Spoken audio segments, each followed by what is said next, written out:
If you're completely unfamiliar with Sneako, here's a glimpse into his chaotic life. We got Sneako here. He's got this busted up shirt. Smile for me. This was the. You want me to watch your clips? Watch my clips. But he's a fucking imbecile. You absolute buffoon. What you have there is not clips. These are mags. Can you please wait with Sneako? They're with you? Yeah. Here's an easy question. What do you think the age of consent should be? I think it should be past at a developed age. What is a developed age? No, she doesn't talk to other men. I mean, I'm seeing that she doesn't talk to another man because there's not a man in that room. Yo, the service is super bad. The service is really bad. Yo, I'm not kidding though. I'll smash your fucking camera right now. No, I'm not playing. I'll smash. Wait, how close was it? We were on the same bed. I was with his girl. He was with my girl. You was on the bed? Yeah. What's wrong with you? So what I couldn't, like, I was literally having PTSD watching that. I was like having war flashbacks. Before we speed the timeline up to concurrently the drama that's going on with Sneako and how it makes him a clown, I want to go ahead and start off in the beginning, where Sneako had began, and then slowly bring ourselves to our current situation that happened in Miami. But before we do, make sure to hit that like button, subscribe if you're new to the channel, and without further ado, let's go ahead and dive into the crazy world that is Sneako. Fault, I'm fat. I have a thyroid condition. Like, yeah, fatty.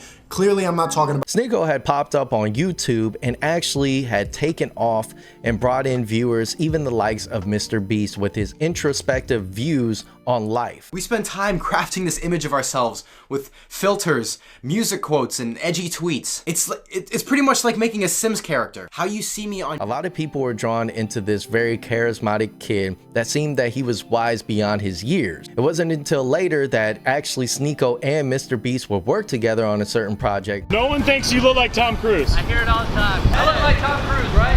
Yeah. See? She just said yeah. That doesn't mean anything. See? She said I'm not lying. But unfortunately, in kind of a habit that Sneako has, that relationship was no longer something that was continued into the future due to the fact that there was an upload that Sneako had made. At the time, he was upset at MrBeast and how he handled a few things, and Sneako kind of wanted to change a few things, but that video had only garnered about 25 viewers, and one of those viewers was actually MrBeast.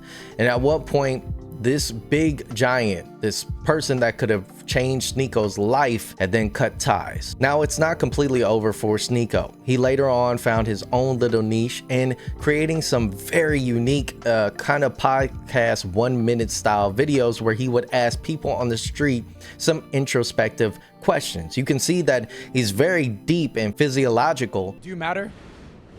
To be honest with you, I honestly, I don't think so. You don't think you matter? I'm gonna be completely honest. You see all these people around here, is like, what makes me different from everybody else? Stick around to the end, because I think there is something about Sneako that needs to be said and missing, but nobody is actually bringing it up, regardless of all the damage that he's done. So he does these 1-minute style podcasts asking these very deep questions to strangers and getting amazing content. What's next? Live stream. He then gets hooked into the red pill and starts making videos talking about how women should do this and women should do this. And it seems as though he's going down a misogynistic route, and where he is actually banned off of Twitch, and I believe his channel was actually removed or suspended because it's re-up now, but he is no longer able to stream at that time. He then finds a lane where he can go. He was at one point with Kai Cenat and I Show Speed, but he then severed that relationship at one point too, and even getting into a hilarious thing with Moist Critical, or Charlie, which is kind of crazy, but here's that clip. So he started dancing around with the gun and threatening to come shoot me. So he kept saying, "Oh, you're in Tampa, right? I'll come see you," waving his gun around and dancing. You want to watch my clips? Watch my clips. Watch my clips. You want me to watch your clips? Watch my clips. These are the only clips I'm watching. You were? Now, the reason he keeps saying "watch my clips" while threatening me here is because during the stream I couldn't watch him live because he just kept shouting slurs. So I said, watch my clips to see what I was saying about you. I had to communicate via Twitch clips. And I'm sorry to be that guy, this is like the grammar police of guns, but he's a fucking imbecile, you absolute buffoon. What you have there is not clips. These are mags. Again, this is not a full entire chronological breakdown of everything happening at once. It's kind of like a little overview to see that, hey, this guy has a lot of problems. But it wasn't until he found the red pill, Andrew Tate, where he would find his little nesting home for a moment at that time, and he would follow in this kind of misogynistic way, being friends with Fit at one point and being on the Fresh and Fit podcast. But then again, he would sever that relationship, not completely, but just kind of at a distance. Now let's go ahead and skip to what's concurrently happening, because we have a lot to talk about. Well, the Red Pill Avengers, everybody that has their idea on how to handle women, which is crazy. You know, just imagine if a group of women got together and they were like, hey, this is how you handle men. But anyway, so you have Andrew Tate, you have Nick Fuentes. Oh, by the way, Sneako is really good friends with Nick Fuentes, a kind of a very Hi. Oh my God, what are you doing? Get the fuck out of here.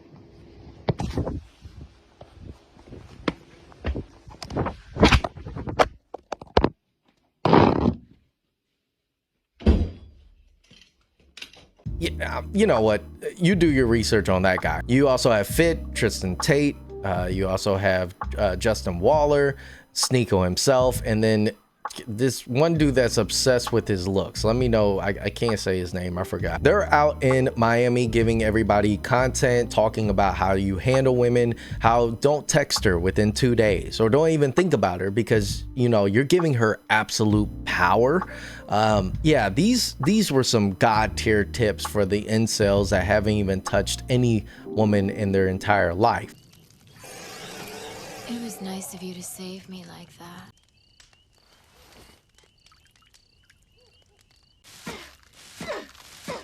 But anyway, they go to a club, but before they do, they're inside this vehicle and Justin Waller is absolutely banging out some nice country music before they get into the club. I ain't gonna lie, I don't know what they were playing, but it seems as though Andrew Tate was enjoying it. Everybody was not feeling it. Apparently, at one point, Sneako had taken the phone and played a certain Kanye song that is a, let's just say it's really, really bad. I think I know why. I don't watch Rumble. The bottled water industry hates Chris when you do this, Popovsky, but they man. can't do a damn thing No, about it. we gotta This get bottle Rumble can premium. slow aging, Chris boost is a legend. I love Chris. Chris.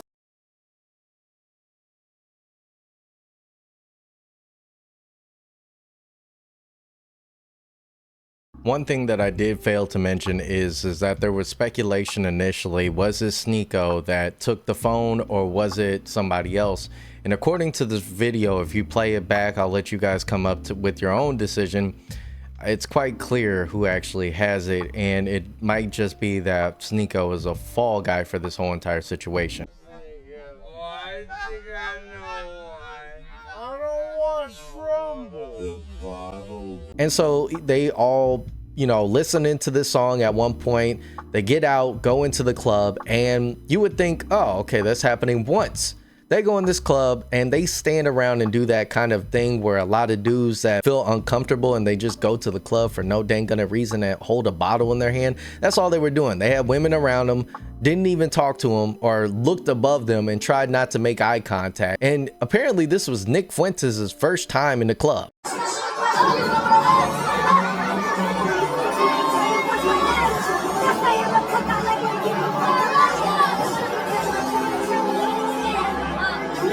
While in the club, and there's speculation at first that people were like, wow, this club is playing this song that's kind of crazy, but apparently it was actually requested by someone to play this certain Kanye bad song. The big culprit that was actually saying all the lyrics was Sneako at the time.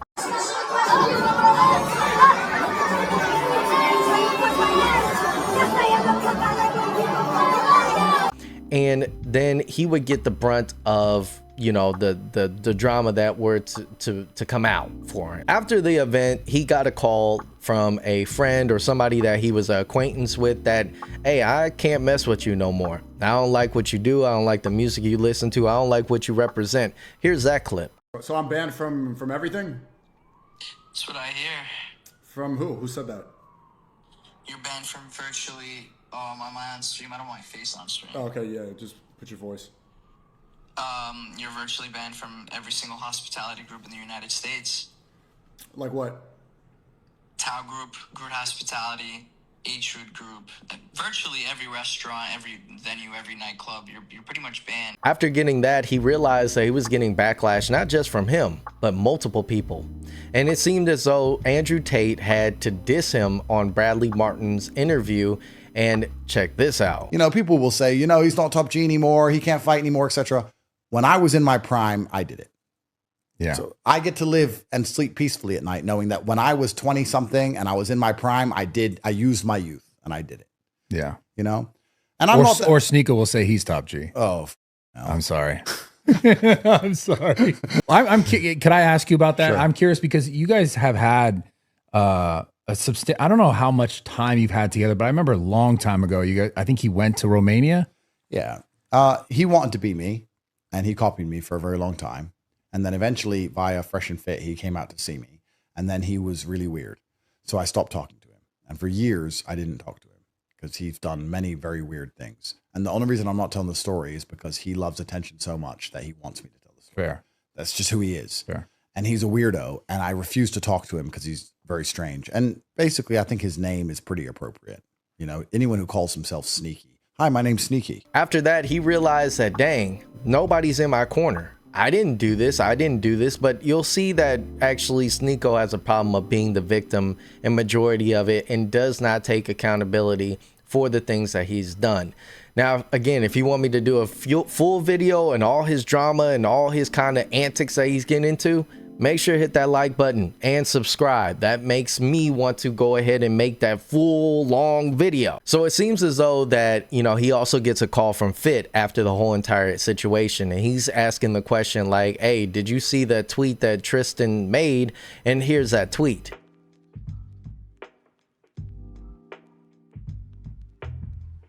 After seeing that tweet and reading it, Fit himself kind of was just like, I'm gonna align myself with Andrew Tate and also Tristan Tate for his benefit, even though Fit and him actually kind of had a semblance of a relationship. Hey, Myron, I'm live right now in a monologue.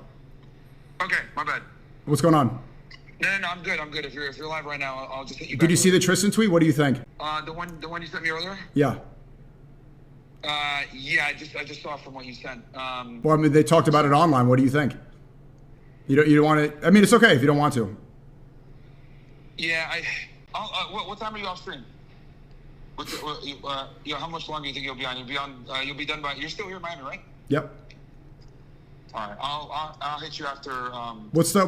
But can you? What's the reason though? I don't really understand why you don't want to speak about this publicly. It is not until found out later that Sneako wasn't the one that actually requested it, regardless of him actually wanting the song to be played in the club. But it is clear as day that Sneako is still being the clown here because, dude, these people are not for you. They will throw you under the bus, but yet for some reason Sneako needs the approval from these people. He's gonna get H. Gonna play H8. Oh, hell yeah. Bro, when we open up the fucking band, I've never heard that song played at the club. Yeah, you know, we made it happen. How the fuck do you guys do when that? I go out in New York, I always try to get the DJ to play, and they refuse. No, they won't. They refuse because they can get it shut down. Crazy. Dude, you gotta thank Fresh. Fresh hooked that one up. He was like, yo, we need this played, and they have to go on Rumble, get the link. Sneako does not want to take accountability for the choices and the side he's picked.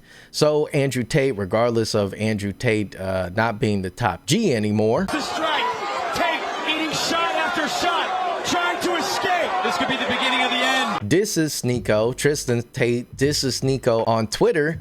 And also Fit is with academics trying to squash on this entire beef. Hey, Myron, you got to squash this shit between these guys here. Like, this is Bro, hold on. But they're doing the same thing that the Tates are doing. They're trying to blame me for this situation. Who? Like right now, they? live. Bro, the person who just called your phone. Okay, all right. Am I going insane right now? Am I like speaking to walls? This just happened. Now, I'm going to say something. This whole entire drama is kind of crazy. You know, honestly, when it comes down to Sneako, you made a choice to align yourself with a certain group of people that have some really not inclusive thoughts, I would say. And I'm trying to be as objective as possible. With that being said, when you have this stance, you cannot play a victim when yet you're attacking people on a regular basis, making content and also aligning yourself with people that do the same. Not everybody in the Red Pill Avengers does this, but some of them actually just say some outrageous stuff in order to get more and more people into their live streams.